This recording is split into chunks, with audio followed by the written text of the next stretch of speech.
Assalamualaikum warahmatullahi wabarakatuh. Perkenalkan nama saya Sindung Andri Triatmoko. NIM saya 13052388.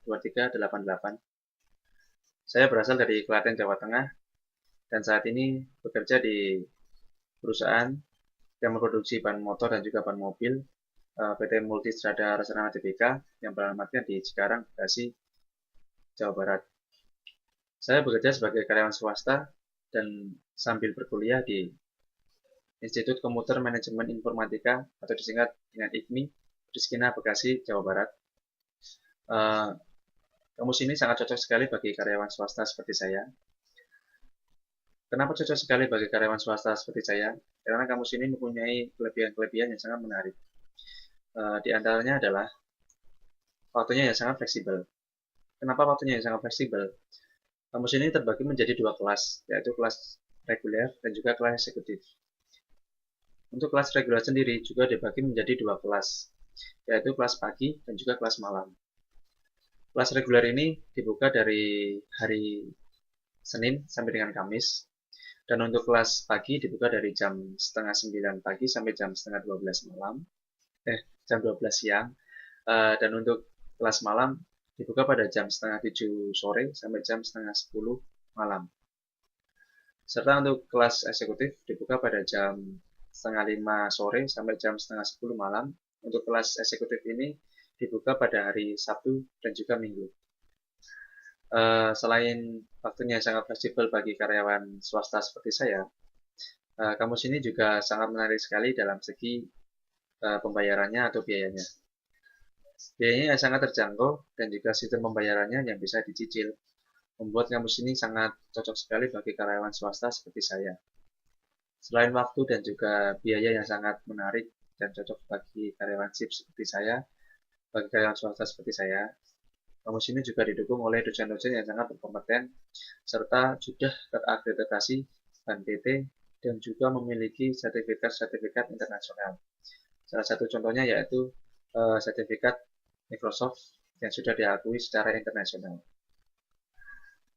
Oleh karena itu, saya sebagai karyawan swasta, saya yang ingin meningkatkan jenjang pendidikan saya dan juga saya ingin melanjutkan atau meningkatkan jenjang karir saya. Oleh karena itu, saya memilih kampus IKMI Rizkina Bekasi yang sangat menarik ini. Mungkin cukup sekian perkenalan diri dan juga kampus dari saya. Oleh karena itu, saya akan mengajukan atau memohon pada teman-teman ingin memperhatikan video saya dari saya ini agar dicermati. Siapa tahu ada yang menarik di dalamnya dan juga sebagai pertimbangan buat teman-teman untuk membuat video sebagai tugas kuliahnya juga. Mohon dicermati dengan baik-baik. Terima kasih.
Sriwijaya berdiri dan menjadi pusat kebudayaan serta pusat ilmu Buddha terutama yang beraliran Hinayana dan Mahayana. Sriwijaya adalah kerajaan besar Nusantara yang kekuasaannya tersebar sampai ke Kamboja. Majapahit adalah kerajaan besar setelah Sriwijaya. Majapahit berasal dari nama buah maja dan rasanya yang pahit. Buah itu ditemukan anak buah Raden Wijaya. Kejayaan Majapahit mencapai puncaknya pada masa Raja Hayam Wuruk dengan mahapatihnya Gajah Mada. Gajah Mada mengucapkan sumpah palapa, semacam perjanjian untuk tidak bersenang-senang sebelum mempersatukan Nusantara. Laksamana Cheng Ho melakukan pelayaran ke Nusantara. Pelayaran itu menghasilkan akulturasi budaya antara orang Cina dan penduduk lokal. Jejak akulturasi itu dapat ditemui di dalam kesenian dan kebudayaan, serta beberapa jenis bangunan peribadatan. Portugis yang masuk ke Nusantara sejak 1511 telah banyak meninggalkan jejak budaya, salah satunya adalah jenis musik keroncong yang dicampur dengan gitar khas Portugis. Di samping persebaran agama Kristen oleh Franciscus Xaverius, Portugis meninggalkan perbendaharaan kata, yang sampai saat ini kata itu masih dipakai. Pada tahun 1595, Belanda pertama kali melakukan pelayaran ke Hindia Timur dengan 4 kapal 249 awak kapal di bawah pimpinan Cornelius de Houtman. 1602 Maret terbentuk VOC. VOC sebenarnya adalah jalan tengah yang ditempuh oleh kerajaan Belanda untuk meredam persaingan tidak sehat antar perusahaan untuk menguasai perdagangan ke Nusantara. Setelah berdiri selama 198 tahun, pada 1 Januari 1800, VOC secara resmi dibubarkan. Pembubaran VOC ini disebabkan oleh banyak hal, salah satunya adalah korupsi di dalam VOC sendiri. Melalui perjanjian Kew, Belanda menyerahkan kekuasaan bekas jajahannya ke kerajaan Inggris. Kemudian Thomas Stamford Raffles dipilih menjadi perwakilan Inggris di Jawa. Ia kemudian menulis buku yang fenomenal, yaitu History of Java. Pada tahun 1825, Perang Pangeran Diponegoro berlangsung dan berakhir pada tahun 1830. Diponegoro datang dalam sebuah perundingan yang digagas Belanda. Namun, beliau kemudian ditangkap dan diasingkan ke Manado lalu dipindah ke Makassar hingga wafat. Mei 1908, berdirilah organisasi modern pertama yang didirikan oleh Dr. Sutomo, Dr. Cipto Mangunkusumo, Dr. Rajiman Wediodiningrat, dan Dr. Wahidin Sudirohusodo. Organisasi itu bernama Budi Utomo. Sarekat Dagang Islam didirikan pada tahun 1910 oleh Tirto Di Suryo. Sebelumnya, pada tahun 1903, ia berhasil mendirikan surat kabar pertama dengan nama Sunda Berita, yang didanai dan dijalankan oleh orang pribumi. Tahun 1911, Haji Samanhudi, seorang pedagang batik dari Surakarta, mendirikan Sarekat Dagang Islam di Surakarta. Di Surabaya, HOS Cokroaminoto mendirikan cabang dan segera menjadi besar dan meluas di bawah pimpinan Cokroaminoto. SDI kemudian berubah nama menjadi Sarekat Islam. Pada tahun 1911, EFE Dowisdekker atau Setiabudi, Cipto Mangunkusumo, Suwardi Suryadiningrat atau Ki Hajar Dewantoro mendirikan Indisci Party. Tahun 1912, Kiai Haji Ahmad Dahlan mendirikan organisasi Islam modern pertama, yaitu Muhammadiyah atau Jalan Muhammad. Organisasi ini memberikan pengaruh besar hingga saat ini. Pada tahun 1927, tanggal 4 Juli, Soekarno dan Al-Gemini Study Club mendirikan Partai Nasional Indonesia. Munculnya organisasi adalah penanda bagi perjuangan yang mengedepankan nasionalisme. Puncaknya adalah Sumpah Pemuda, Oktober 1928. Tokohnya adalah Muhammad Yamin. Pada bulan Maret 1942, Jepang menangkap Gubernur Jenderal Belanda. Saat itu pula, runtuhlah kekuasaan Belanda. Jepang masuk dengan slogan Saudara Tua, Cahaya dari Timur. Bulan Maret 1945, Jepang membentuk Badan Penyelidik Usaha Persiapan Kemerdekaan Indonesia sebagai upaya pemberian kemerdekaan. 1 Juni, Soekarno mengemukakan dasar negara Pancasila, 5 dasar yang akan menjadi falsafah resmi Indonesia merdeka.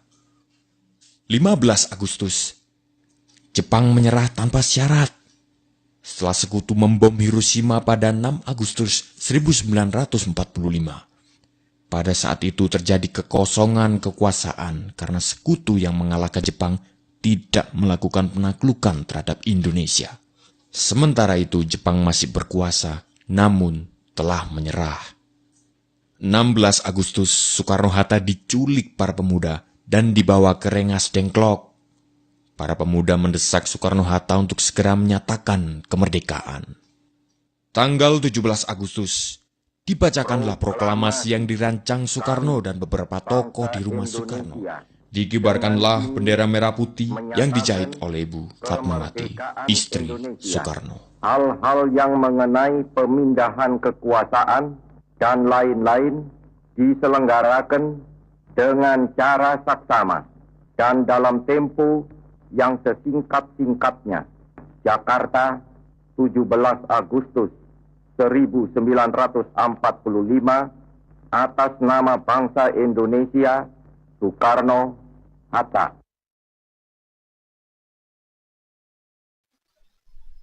Dalam video kali ini, saya akan menampilkan sebuah video yang bertemakan tentang kewarganegaraan yang berjudul Keterpurukan Bangsa Indonesia serta solusi-solusi untuk mengatasinya. Yang sudah saya singgung dari awal tadi, video ini sebagai syarat untuk mengajukan judul hukum atau uji kompetensi pada kampus IKMI Rizkina Bekasi. Mohon disimak baik-baik. Terima kasih.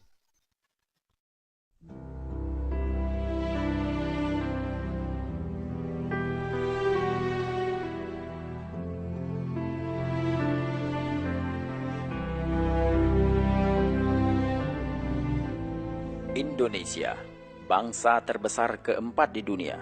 Setelah merdeka sejak 65 tahun yang lalu, ternyata hari ini masih bergelimang dengan kemiskinan. Kemiskinan yang tidak lagi menimpa kehidupan masyarakat kalangan bawah, namun juga merangsek ke seluruh aspek kehidupan dan institusi penyelenggara negara.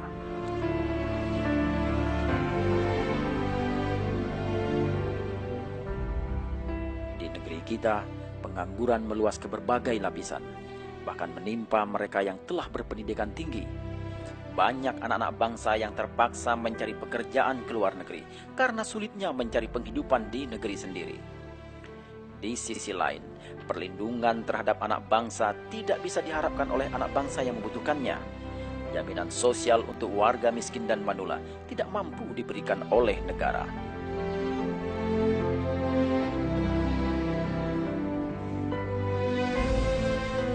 Bangunan ekonomi jauh tertinggal dibandingkan bangsa-bangsa lain di dunia.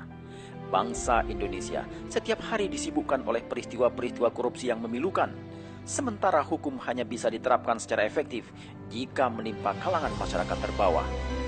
Keburukan perilaku meluas dan menghiasi keseharian bangsa kita.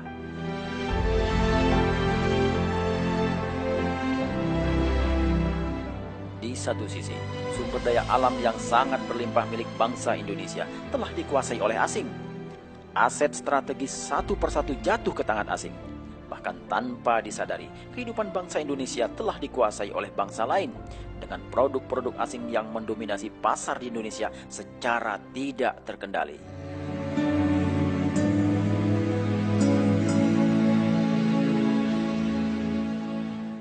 Bangsa Indonesia hari ini hidup di dalam kemiskinan, saling salah menyalahkan, sementara terus rela mengorbankan nasibnya untuk memperkaya bangsa lain. Hari ini kita menghadapi kenyataan bahwa 80% pasar tekstil telah dikuasai oleh asing, pasar farmasi 80%-nya asing, dan 92% industri teknologi yang hampir seluruhnya dikuasai oleh asing. Telah menunjukkan bahwa kita tidak berbuat sesuatu yang semestinya untuk negeri kita sendiri. Lihatlah berbagai produk yang kita gunakan sehari-hari, yang ada di kamar mandi, di dapur, di ruang tamu, di jalan-jalan, bahkan mainan anak-anak kita. pakaian, buah-buahan, makanan pokok. Tanpa kita sadari, ternyata semuanya telah didominasi oleh produk-produk asing.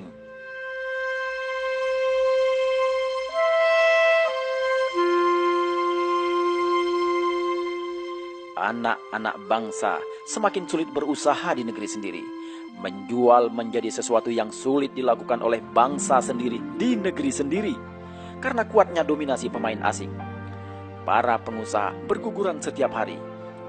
Tak cukup sampai di situ, diterapkannya pasar bebas untuk produk Cina, Jepang, Australia, dan negara lain di mana Indonesia membebaskan bea masuk produk asing ke Indonesia.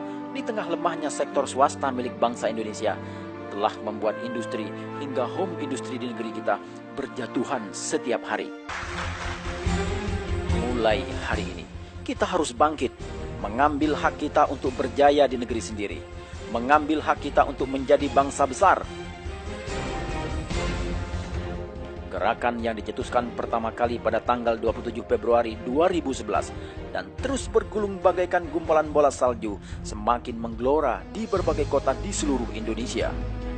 Mulai dari ujung barat Sumatera, di Medan, Pekanbaru, Bandung, Jakarta, Pekalongan, Semarang, Yogyakarta, Solo, Bojonegoro, Malang, Pasuruan, Surabaya, dan di seluruh pelosok Indonesia.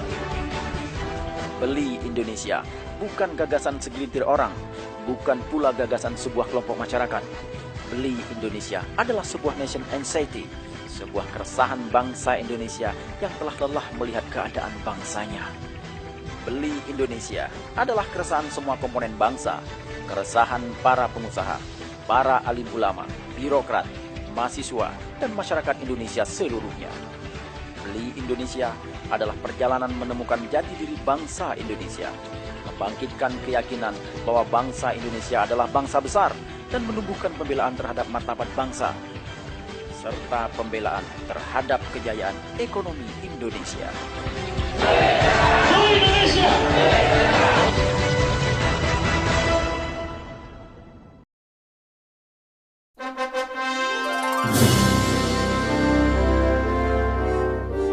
Bang Ali pernah bilang bahwa para pejuang bangsa seperti Bung Karno sering menegaskan pentingnya karakter building, nation building. Apa itu karakter bangsa?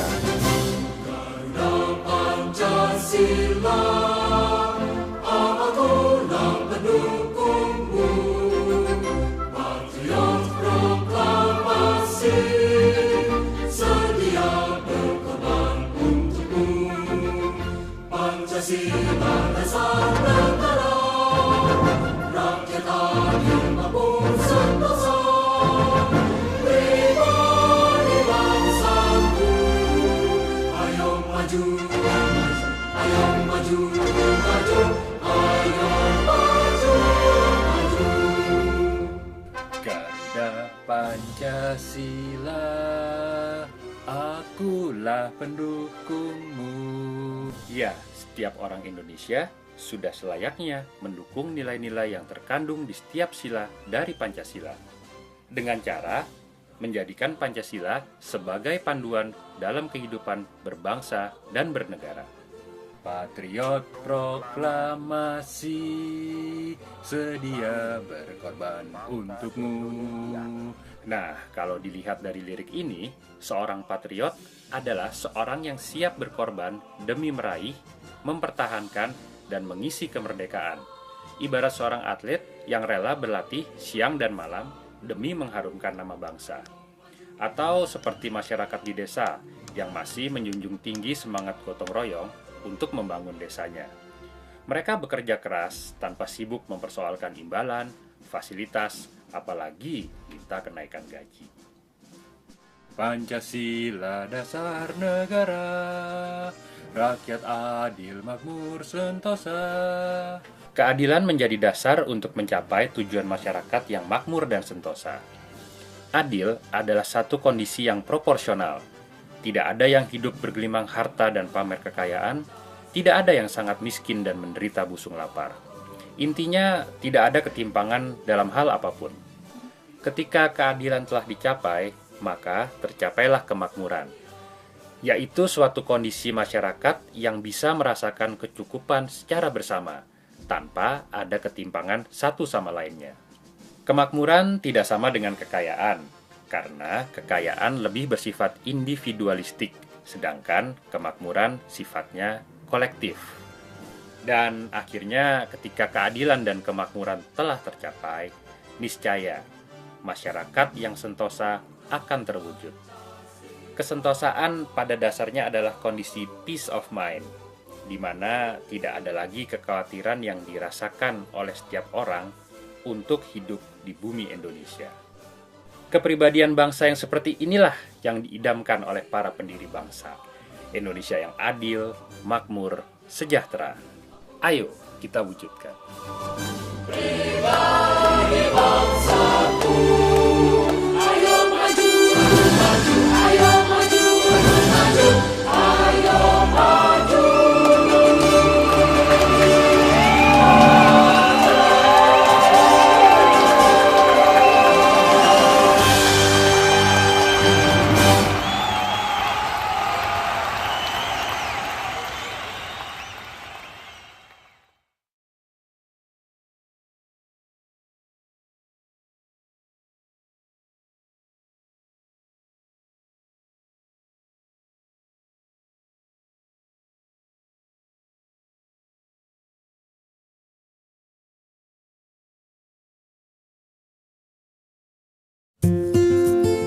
Usia reformasi sudah 15 tahun. Sebagian orang melihat betul perkembangan negara ini, sedangkan sebagian lagi merasa era sebelumnya lebih baik. Semoga saja itu sekedar berasal dari ketidaktahuannya atas pencapaian reformasi. Tapi, pernahkah kita berpikir capaian Indonesia apa saja di bidang hukum selama 15 tahun tersebut? Nah, ada 15 poin penting yang berhasil kami kumpulkan. Poin-poin ini, meski bukan berarti tanpa kritik, merupakan bukti usaha yang sungguh-sungguh untuk mewujudkan reformasi hukum. Mari kita mulai. Indonesia adalah negara terbesar yang memilih presidennya secara langsung, berdasarkan pasal 6A ayat 1 Undang-Undang Dasar 1945. Betul, Indonesia, bukan India, Amerika Serikat, Brazil, apalagi Cina.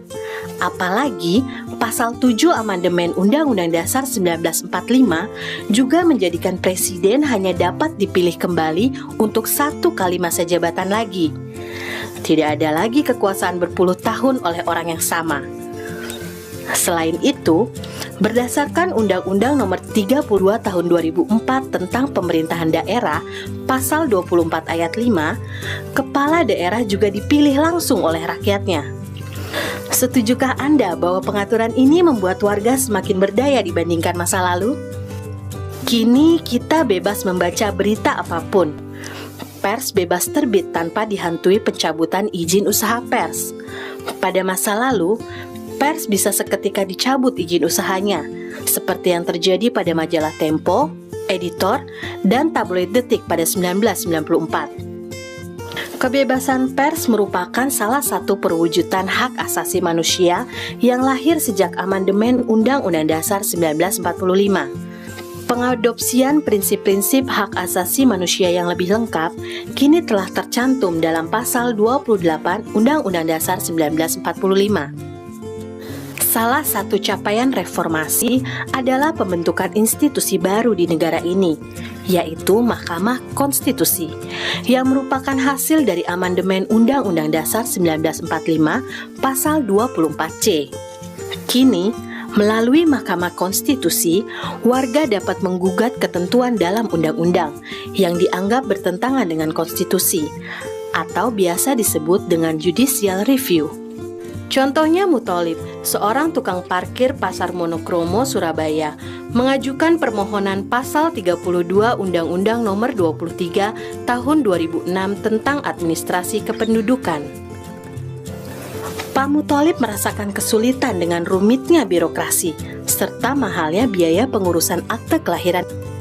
Akte kelahiran berfungsi untuk memberikan seseorang pengakuan serta jaminan perlindungan hak asasi dan kepastian hukum karena dirinya telah tercatat oleh negara. Akhirnya MK mencabut pasal 32 itu. Pembentukan institusi baru lainnya adalah Komisi Pemberantasan Korupsi atau KPK pada tahun 2002. Korupsi sudah menggerogoti negara kita sedemikian parahnya, sehingga membutuhkan langkah luar biasa dalam penanganannya. Tercatat sampai akhir 2011, KPK berhasil menyelamatkan uang negara senilai 152,9 triliun rupiah. Bayangkan, angka itu bahkan masih melebihi jumlah APBD DKI Jakarta sejak 2010 sampai 2013 yang digabung. Tak hanya itu, sejak 2004 tercatat 107 pejabat eselon atas, 40 kepala daerah atau wakil, dan 65 anggota DPR atau DPRD yang dinyatakan bersalah oleh pengadilan tipikor. Reformasi telah membawa iklim baru di peradilan. Dahulu, sebelum reformasi, pengadilan-pengadilan seluruh Indonesia diatur oleh dua lembaga. Untuk urusan perkara, diatur oleh Mahkamah Agung, sementara untuk urusan manajemen diatur oleh kementerian. Saat ini, semua pengadilan cukup diatur oleh Mahkamah Agung saja. Pengaturan satu atap seperti ini membuat peradilan menjadi lebih independen. Tidak hanya itu, dahulu apabila kita ingin mengkaji ulang suatu peraturan di bawah undang-undang, ada batas jangka waktunya. Saat ini, hal itu selalu bisa dilakukan bebas tanpa batasan jangka waktu. Meski demikian, Mahkamah Agung tidak bekerja tanpa kontrol. Pasal 24B Undang-Undang Dasar 1945 hasil amandemen membuat kita memiliki komisi yudisial yang bertugas mengawasi perilaku hakim. Selain mencalonkan hakim agung, Komisi Yudisial juga menerima laporan masyarakat tentang perilaku hakim yang menyeleweng agar bisa ditindak. Sementara itu, pada era reformasi juga telah dilakukan amandemen pasal 22D Undang-Undang Dasar 1945 yang membuat adanya sistem bikameral, yaitu sistem lembaga perwakilan rakyat yang terdiri atas dua kamar. Dewan Perwakilan Daerah atau DPD bertugas menyuarakan kepentingan daerah dalam penyusunan undang-undang. Artinya, struktur MPR kita kini merupakan gabungan antara DPD dan DPR.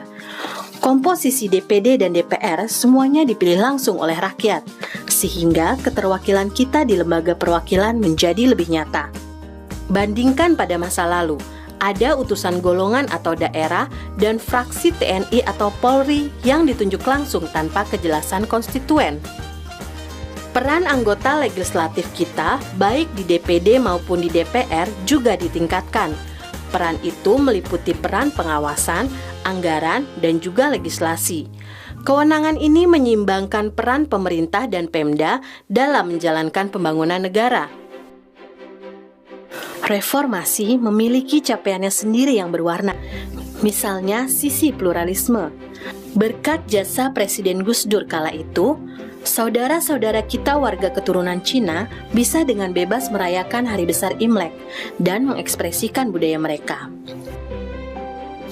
Namun, agenda penting bangsa bukan berarti tuntas dengan reformasi. Tantangan masih menghadang dan semakin bertambah.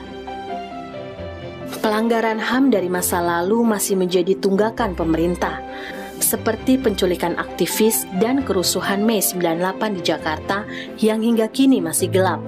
Terbunuhnya Munir, aktivis hak asasi manusia, pernah disebut sebagai ujian sejarah oleh Presiden SBY.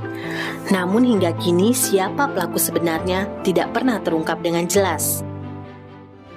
Semua capaian reformasi kita terjadi dengan jerih payah. Bayang-bayang masa lalu selalu hadir dan menggoda kita untuk abai akan capaian ini. Beranikah kita semua melawan lupa agar capaian reformasi ini bisa dinikmati terus oleh generasi penerus?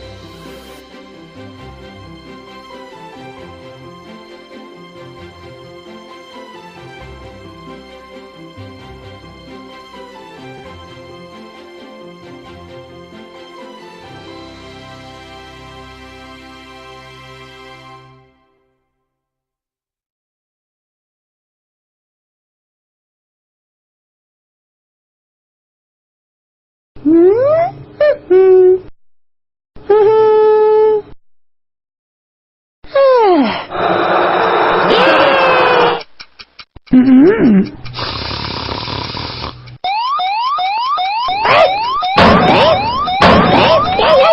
Bu, dorong terus.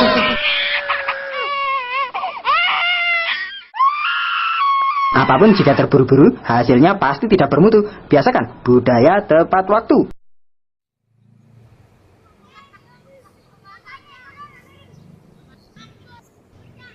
Assalamualaikum warahmatullahi wabarakatuh.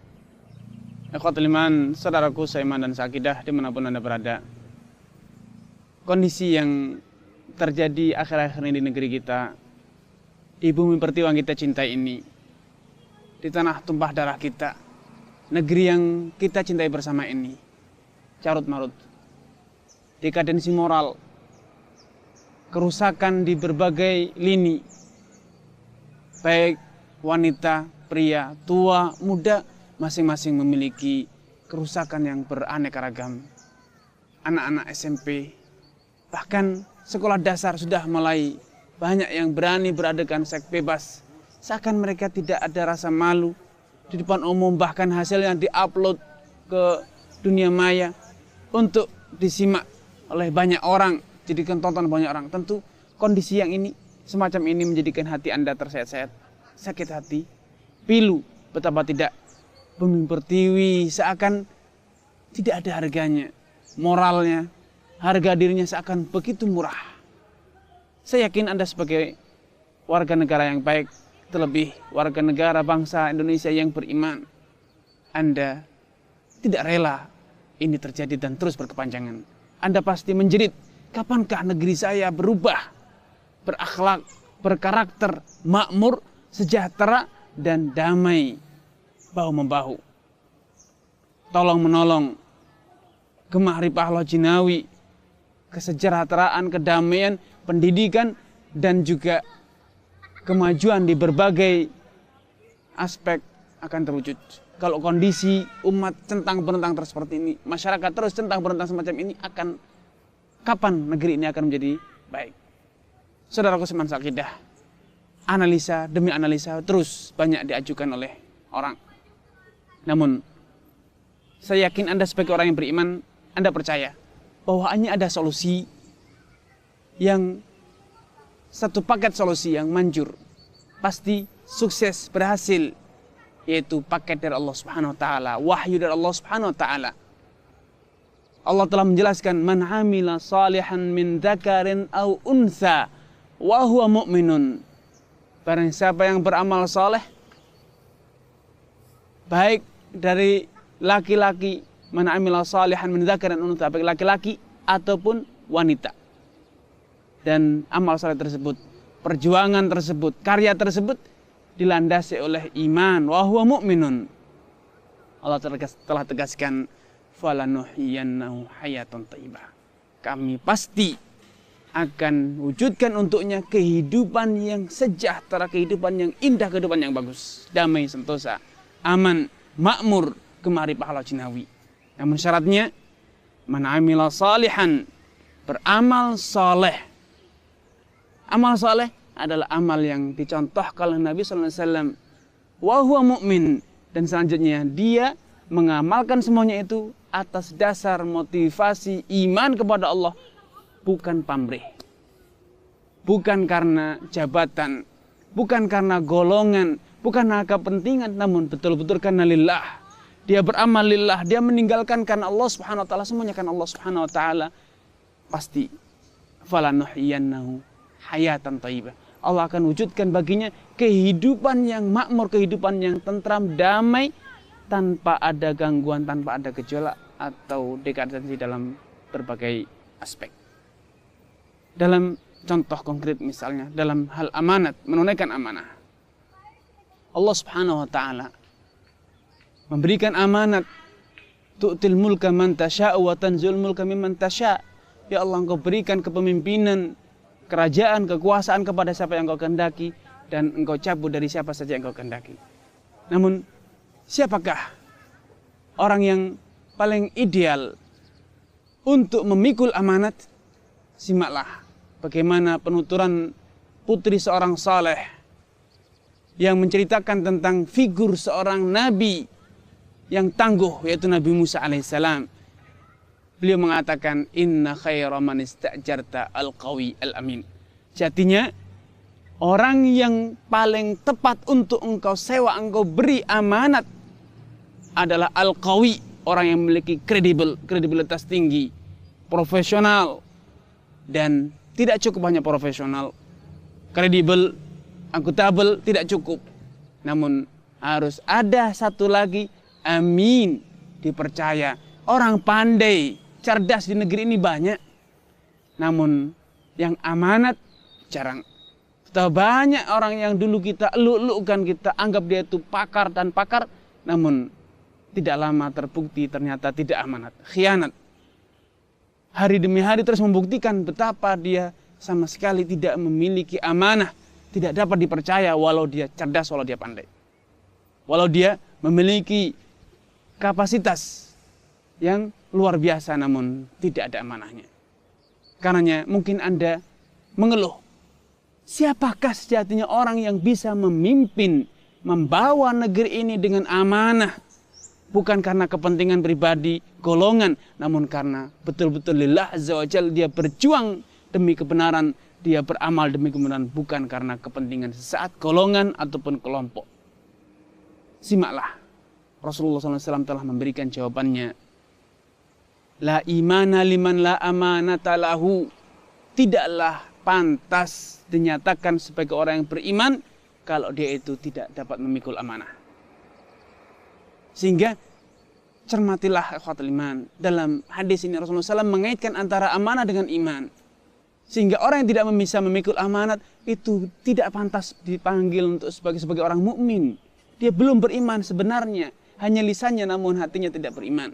Demikian juga orang yang tidak bisa memikul amanah, walau dia bersuara lantang, bersuara besar, itu bukanlah orang yang beriman. Karena dalam hadis lain Rasulullah SAW lebih luas, lebih spesifik menggambarkan tentang kriteria orang yang amin, yaitu orang yang benar beriman. Beliau mengatakan, al-mu'minu man aminahun nasu.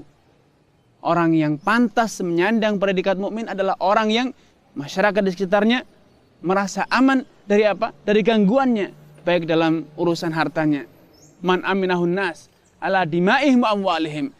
Dia tidak merasa terancam nyawanya, darahnya, harga dan kehormatannya, dan juga tidak terancam harta kekayaan kepentingannya. Mereka lah yang benar-benar akan patut menyandang amanah. Karena sejatinya siapapun manusia, karakter manusia siapapun yang Anda pilih, kalau dia tidak memiliki amanah, maka hanya ada satu, peluang saja, faktor peluang. Punya peluang atau tidak, kesempatan atau tidak. Kalau punya kesempatan pasti dia akan gunakan. Kalau dia punya peluang pasti dia akan manfaatkan.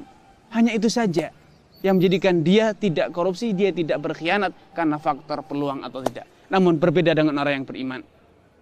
Orang yang beriman memiliki inner motivation, memiliki motivasi yang tertanam dari dalamnya, yaitu muraqabatullah, senantiasa mengawasi Allah. Dia merasa diawasi, dia merasa diketahui, dan semuanya akan dicatat, besar kecil semua akan mendapatkan balasan imbalnya. Allah Subhanahu wa taala tidak akan hilang, tidak akan menguap, semuanya pasti akan mendapatkan balasannya di sisi Allah Subhanahu wa taala.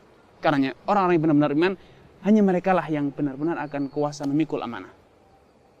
Kenapa? Karena mereka senantiasa muraqabatullah.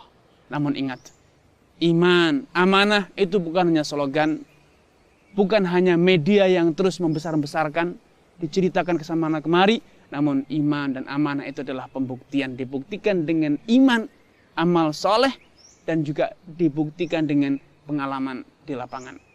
Karenanya, saudaraku seman sakidah, jangan mudah terperdaya hanya dengan isu, berita, yang disebar oleh media-media yang ada.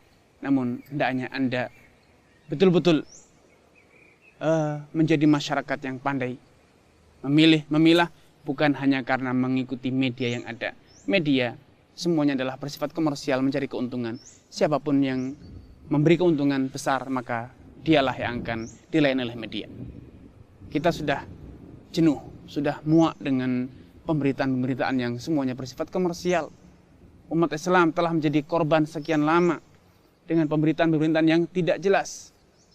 Semuanya dulu media mengangkat dan mengangkat sebagian orang, dan sekarang media berbalik menjatuhkan orang tersebut. Padahal dulu mereka lah yang mengangkat dan sekarang mereka pula yang menjatuhkan.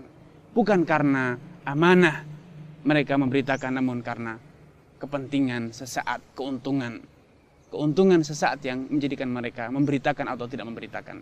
Karena janganlah terpengaruh dengan media, berbicara dengan hati nurani. Suarakan iman Anda. Karena imanlah Anda memilih, karena imanlah Anda mendukung, karena imanlah Anda membela, karena imanlah Anda menentukan, menjatuhkan pilihan dan lain sebagainya. Karena ikhwatul iman, marilah kita bahu-membahu. Marilah kita bersama-sama. Marilah kita merajut kembali masa depan bangsa ini. Dengan apa? Dengan ketok tular. Bersama-sama memilih, membangun masyarakat ini, negara ini dengan apa? Dengan pondasi iman, sehingga terwujud janji Allah Subhanahu wa taala, man amila salihan min dzakarin aw untha. Barang siapa yang beramal saleh baik dari laki-laki atau wanita, wa huwa mu'min, dan dia beriman, apa janjinya? Falanuhyiyannahu hayatan thayyibah. Pasti akan terwujud negeri yang makmur, negeri yang damai sentosa, negeri yang berjaya. Wassalamualaikum warahmatullahi wabarakatuh.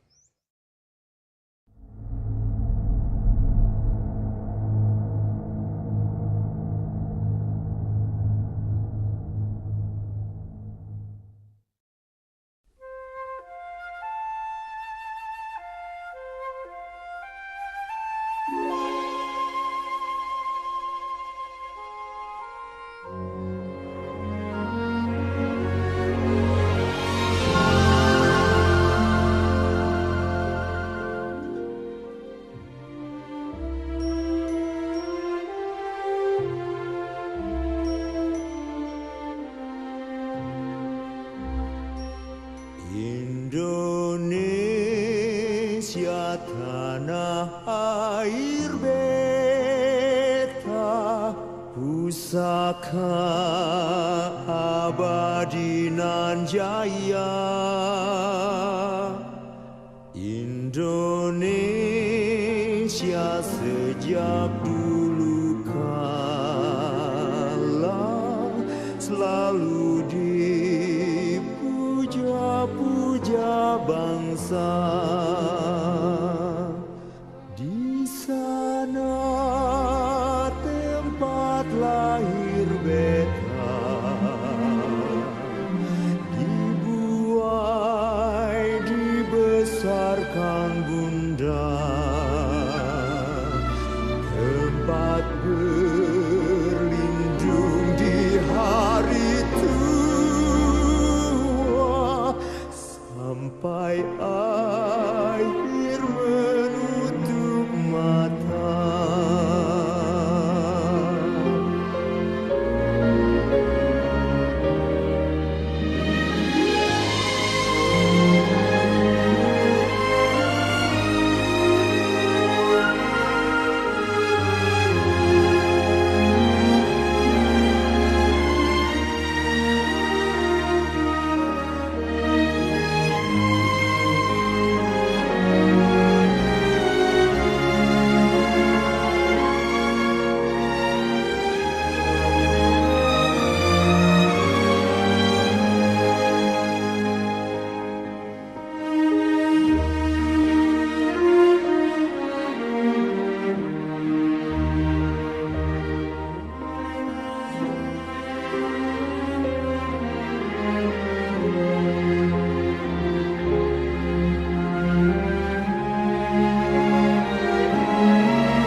dibuai dibesarkan bunda,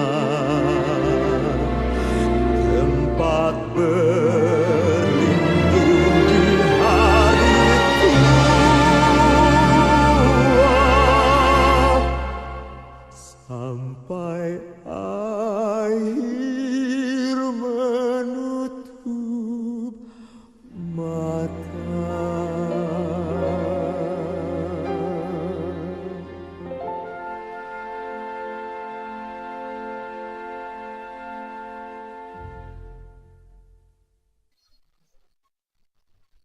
Itulah video dari saya. Semoga bermanfaat bagi teman-teman semua, teman-teman penonton video saya ini.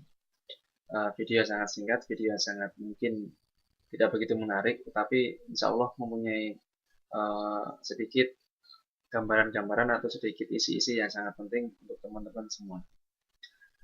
Saya ingin mengucapkan terima kasih kepada Bapak Zulkifli selaku Direktur Utama IKMI Rizkina Bekasi, juga dosen-dosen yang sangat budiman, serta jajaran staff yang sangat baik sekali kepada saya.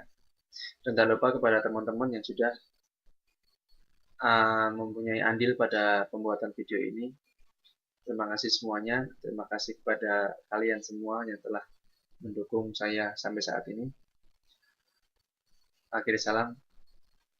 Wassalamualaikum warahmatullahi wabarakatuh.